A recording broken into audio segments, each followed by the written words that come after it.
महाराज उद्या आपण महिला दिवस साजरा करतोय, म्हणजे आज आपण सभागृहात करतोय, पण खरं 8 मार्च हा महिला दिवस आहे. अध्यक्ष महाराज, समग्र शिक्षा योजनेतील कंत्राटी कर्मचाऱ्यांचं आझाद मैदानावर पहिल्या दिवशीपासूनच, म्हणजे आपल्या अधिवेशनाच्या पहिल्या दिवशीपासूनच बेमुदत उपोषण सुरू आहे. अंगणवाडी मदतनीस आणि शिक्षकांचंही बेमुदत उपोषण चालू आहे आणि कडक ऊन असल्यामुळे तिथं काल महिला बेहोश झाल्यात अशी परिस्थिती आहे. मला आपण राज्यपालाच्या अभिभाषण उत्तर देता आहात आणि आपण त्याच्यामध्येही लाडकी बहीण आणि या सगळ्या गोष्टीचा उल्लेख केलेला आहे. मला असं वाटतं की माननीय मुख्यमंत्री महोदय, आपण या समग्र शिक्षण योजनेअंतर्गतल्या याच्यामध्ये काही लोकांना रेग्युलर केलं आणि काही लोकांना आपण त्याच्यात रेग्युलर केलेलं नाही. हे रेग्युलर करण्याच्या बाबतची भूमिका आहे. एकाला एक वेगळा नाही आणि त्याच याच्यामधल्या दुसऱ्याला दुसरा नाही असं करता येणार नाही. अंगणवाडी शिक्षिका आणि मदतनीसच्या बाबत सुद्धा आपली भूमिका आपण स्पष्ट केलेली होती, पण अजूनपर्यंत घोषणा केलेली आहे पण त्याची अंमलबजावणी झालेली नाही. आणि मला आपल्याला नम्र विनंती आहे की ते आंदोलन तिथं चाललेलं आहे, उन्हाचा कडाका वाढत चाललेला आहे, काही घटना होऊ नये याची काळजी घेतली पाहिजे आणि त्या आंदोलन त्यांच्या मागण्या मान्य करून ते आंदोलन सोडवलं गेलं पाहिजे. एवढीच माझी आपल्याला या पॉइंट ऑफ प्रिपरेशनच्या माध्यमातून. माननीय नाना भाऊंनी जो विषय या ठिकाणी निदर्शनास आणून दिलेला आहे, संबंधित मंत्र्यांना सांगण्यात येईल, त्यांच्या शिष्टमंडळाशी चर्चा करून त्यांच्या काय मागण्या आहेत त्या समजून कशा सोडवता येतील याकरता पुढाकार घ्यायला संबंधित मंत्री त्याच्यामध्ये लक्ष घालतील. नंतर मांडून द्या. अरे उठबस खूप करावं लागतं. आता उत्तर झाल्यावर माननीय मुख्यमंत्री तुमचा पॉइंटही समजून घेतो आणि इन्फॉर्मेशन नंतर घेऊन घेतो. अध्यक्ष महोदय, माननीय राज्यपालांच्या अभिभाषणावरील जो धन्यवादाचा प्रस्ताव आहे, या प्रस्तावावर तब्बल 50 सदस्यांनी या ठिकाणी आपलं मत व्यक्त केलं.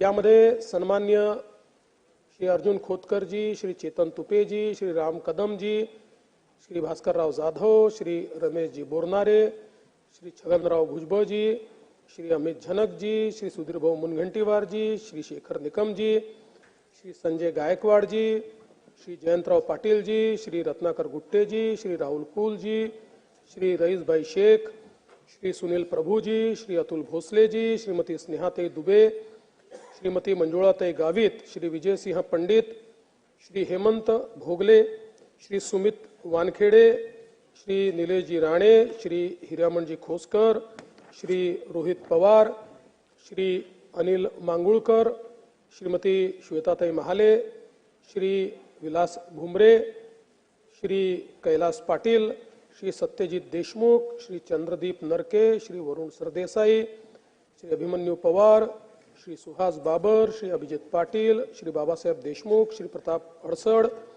श्री अमोल खताळ, श्री संजय मेश्राम, श्री गजानन लवटे, श्री प्रवीण दटके, श्री विठ्ठलराव लंघे, श्री रोहित पाटील, श्री मनोज जामसुतकर, श्री संजय उपाध्याय, श्री सिद्धार्थ खरात, श्री सिद्धार्थ शिरोळे, श्री देवेंद्र कोठे, श्री प्रवीण स्वामी, श्री हारून खान, श्री बालाजी काळे अशा जवळपास 50 सदस्यांनी या ठिकाणी आपलं म्हणणं मांडलं.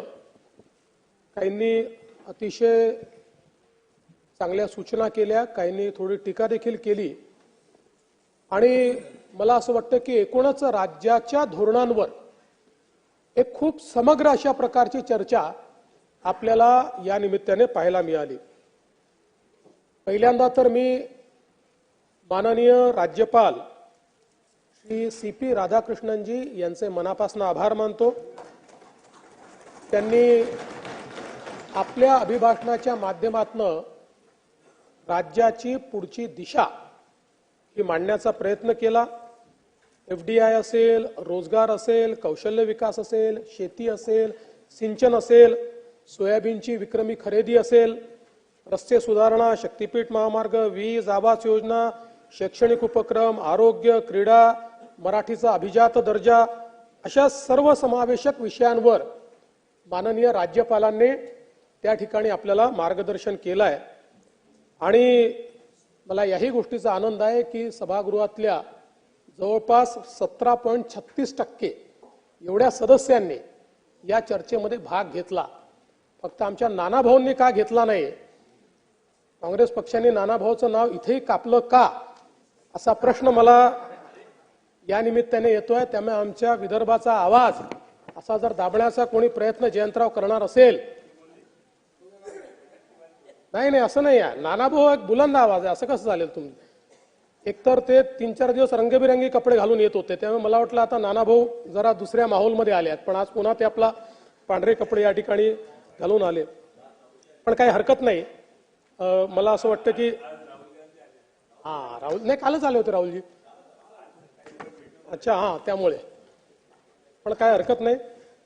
मला असं वाटतं की राज्यातल्या जनतेने एक खूप मोठं मॅन्डेट या सरकारला दिलं आणि महायुतीच्या पक्षांवर एक मोठा विश्वास या ठिकाणी राज्याच्या जनतेने दाखवला आणि त्या विश्वासाला अनुरूप कार्य हे आमच्या महायुतीच्या सरकारकडनं केलं पाहिजे.